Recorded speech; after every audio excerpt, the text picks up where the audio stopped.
पिंड रूप बन गया। तो तुरंत मन में विचार आया कि मेरी सखियां कहती है कि तुम्हारा एक अपना निजी गण होना चाहिए।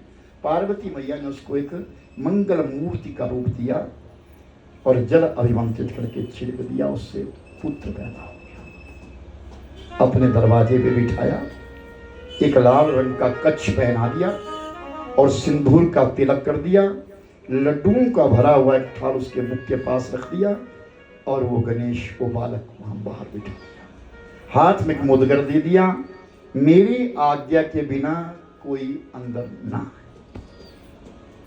और पार्वती मैया ने स्नान किया। स्नान करने के पश्चात, वस्त्र धारण करने के पश्चात मां गिरिजा अपने कक्ष में चली गई। भगवान शिव तो पहले भी यहाँ थे, आ ही रहे थे। जैसे अंदर आने लगे तो बालक ने कहा आप अंदर नहीं जा सकते। आप शिव ने कहा तुम कौन हो? मैं मां गिरिजा का पुत्र, पार्वती का पुत्र। शिव ने कहा भाई तू चल, जो भी है हट किनारे। नहीं नहीं, आप अंदर नहीं जा सकते, मेरी मां की आज्ञा नहीं है। तो भगवान शिव के सामने उस समय नंदी खड़े थे और नंदी से कहा नंदी इस बालक को हटाओ।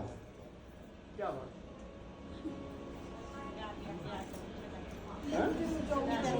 अच्छा इधर जो मैंने सोचा कोई वीआईपी आए होंगे, कोई यहाँ सारे वीआईपी जो पहले आए वो वीआईपी है मेरे लिए, पर इकट्ठे इकट्ठे हो जाओ, क्या बात, बीच में जगह ना रहे, चलो इकट्ठे इकट्ठे हो जाओ।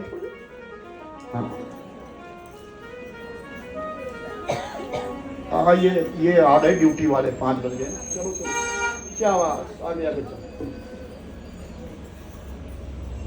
बोलिए सच्चिदानंद भगवान की जय। और भगवान शंकर जी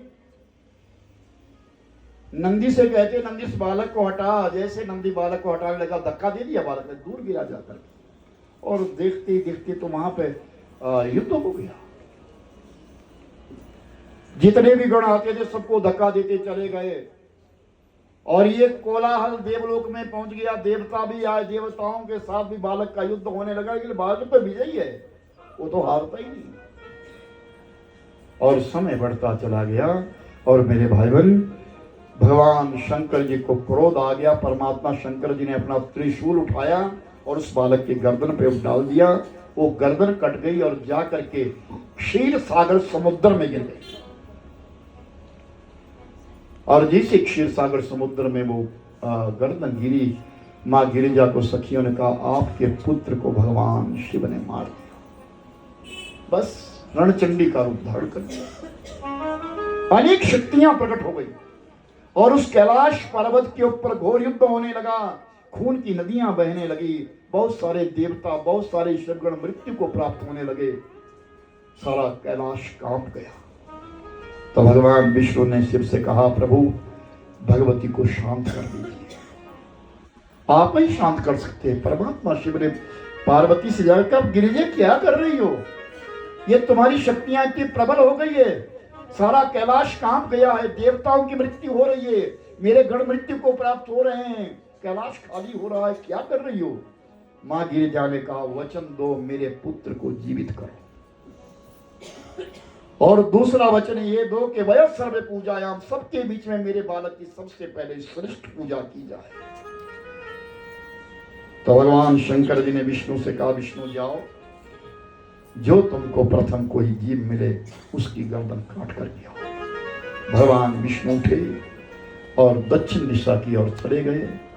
आगे एक हथनी थी और उस हथनी ने अपनी पीठ के पीछे अपने बालक को सुला करके रखा था।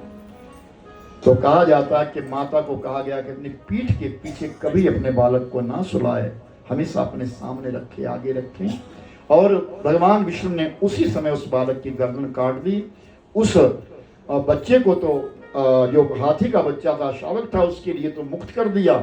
उस गर्दन को उठा करके लाए और उस बालक से, पार्वती मैया के बालक से लगाया और ऐसी बालक जीवित हुआ।